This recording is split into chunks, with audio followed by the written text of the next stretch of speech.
busy? Or are you having one of those days where you're too busy wondering how to be busy and you have no time for anything else? And of course, at the end of the day, you're tired from having achieved very little. Sounds familiar? I've seen at least two clients like this already this week, not because they lack ideas and they certainly don't lack drive, but they're completely paralyzed by their own thinking. Classic overthinking. And the worst part, most of them don't even get it until supper time. So if that is you, if you are ready to stop overthinking your way out of progress and want to start moving, then stay with me for the next few minutes. I've got some surprises for you. Now, in this video, I'm going to show you exactly what overthinking looks like inside a real business, why it's not about being too busy, but about being paralyzed, wondering how to be busy, and give you 4 practical ways to find your clarity and the way to move forward. We're not talking about frameworks, we're not talking about theory, stuff that actually works. Now, for those of you who don't know me, I'm Michael Horesh. I'm the co-founder of the 172 group, where we talk about clarity, structure, growth, and stability. I've worked with hundreds of business owners just like yourself. That includes therapists, film directors, techies, new immigrants, entrepreneurs who've built something and hit a ceiling that they can't see past. I've seen overthinking destroy good businesses, and I've seen what happens when people finally break through. So let me show you how. Start with a case study. Last week, I sat down with a client. She'd missed the last couple of meetings, not because she was slammed with work, but she told me she'd been taking it easy. And when she finally came through for the meeting, she was stuck, completely stuck. She didn't know what the next step was. She didn't know how to move forward. She couldn't even articulate what the problem was. And then she let something slip. She mentioned that her partner had said to her, quote, "You're overthinking everything. That's why you're not getting on with it." She knew it was true, but knowing it and doing something about it are two very different things. And this is where many of you could well be stuck right now. I want to interject with a personal story because I get it. I've been there myself. I used to prepare talks and speeches. I'd spend enormous amounts of time going around in circles. What should I speak about? Who would listen to me? What should I say? What if they disagree? I'd spend so much energy working through the what ifs that I never got to the preparation. My wife had a similar story only a few weeks back.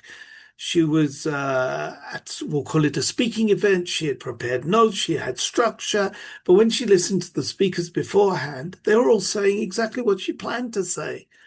So what did she do? She put her notes to one side and she spoke for 5 minutes fluently, confidently, without a single piece of paper in her hand.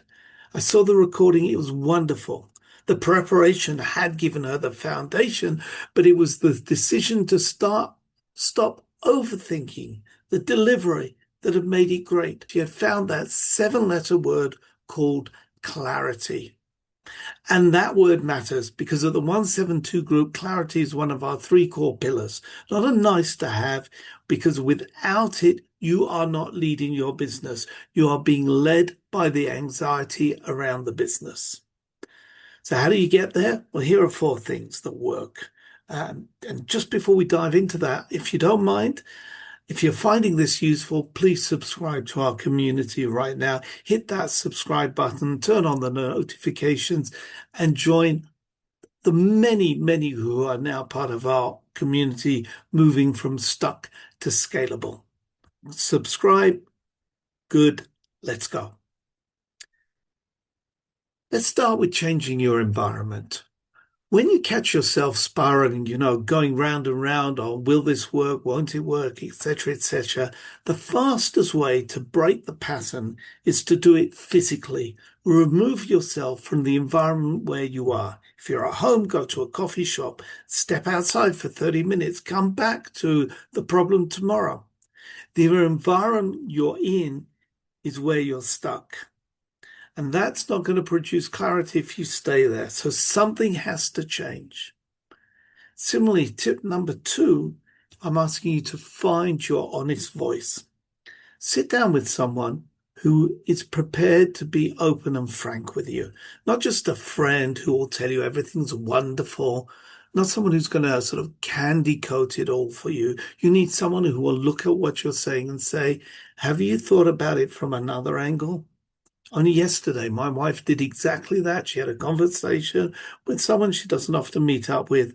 One reframe from an honest friend, and suddenly everything made sense to her. She could move forward. It was worth the more than, should we say, several weeks of bashing it out in her own head. Point number 3 is do something physically challenging. At half a kilometer, you run, lift a couple of extra kilos, walk further, walk faster, swing extra 5 minutes, whatever it is. Now, we know there is scientific evidence to back this up, but I want to tell you a story of a former client of mine. They were stuck. They were stuck and they'd gone round in circles. Michael, should I choose route A or route B? And we had this long conversation, which really was going nowhere and getting quite boring. I remember it even to this day. We were sitting outside at a restaurant.